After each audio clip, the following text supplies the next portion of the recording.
আমাগো ছোট্ট ছেলেটার জন্মদিন, সে কেক কাটতে চায় না। আসলে কি সে রাগ করেছে? কেন কেক কাটতে চায় না?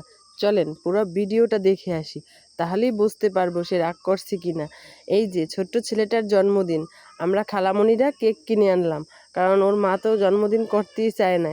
আমরা বললাম করতেই হবে, কারণ একমাত্র ছেলে, এজন্য আমরা নিজেরাই কেক কিনে আনলাম, জামা কাপড় কিনে আনলাম। বেশি বড় একটা আয়োজন করি নেই, ছোটোখাটো নিজেরা বাচ্চারা মিলে আর কি কেক খাবে, আনন্দ করবে। এই যে বেলুন ফুলাইতে আছে, বেলুন ফুলাইতে সব বাচ্চারাই মজা পায়। এই যে এবার বড় খালামণির জামাটা পরে নিতে আছে, মানে আমি ওর বড় খালামণি, ও মানে মামুনি বলে ডাকে।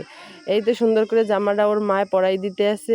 এরপরে বেলুন ফুলানোর জন্য ব্যস্ত হয়ে গেছে ওর নানি, আপু, খালামণিরা সবাই মিলে বেলুন ফুলাই দিছে। এরপরে দেখেন এবার যখন এই বাতিটা জ্বালানো হবে তখন কিভাবে রিয়াকশন করে। এরপর তো জ্বালাইতেই চাইতে আছে না, ভয় পাইতে আছে। এরপরে দেখেন কেকের কাছেও আইতে চাইতে আছে না, কারণ ও রাগ করেছে। কেন রাগ করলো? ওর বাবা কাছে নেই, এজন্যই আসলে মনে হয় ও রাগ করছে, কেক কাটতে চায় না। ও চায় ওর বাবাকে নিয়ে কেক কাটতে। এরপরে তো দেখেন কেক কাটবেই না, অনেক জোরাজুরির পরে এই যে আইসে কেক কাটবে, এবার প্রস্তুত হইতে আছে, মানে ছুরি নিয়ে।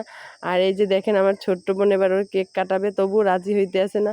এরপরে কেক কাটার পর ওরে খাওয়া দাওয়া করানোর পরে আমরা চলে গেলাম রেস্টুরেন্টে, কারণ আমার বোন আমাদের খাওয়াইবে সবাইদের ছেলের জন্মদিন উপলক্ষে।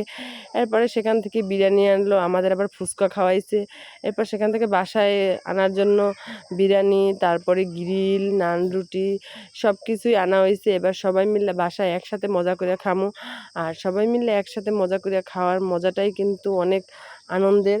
আর আমাদের ছেলেটার জন্য সবাই অনেক অনেক দোয়া করবেন, মাশাল্লাহ বলে যাবেন।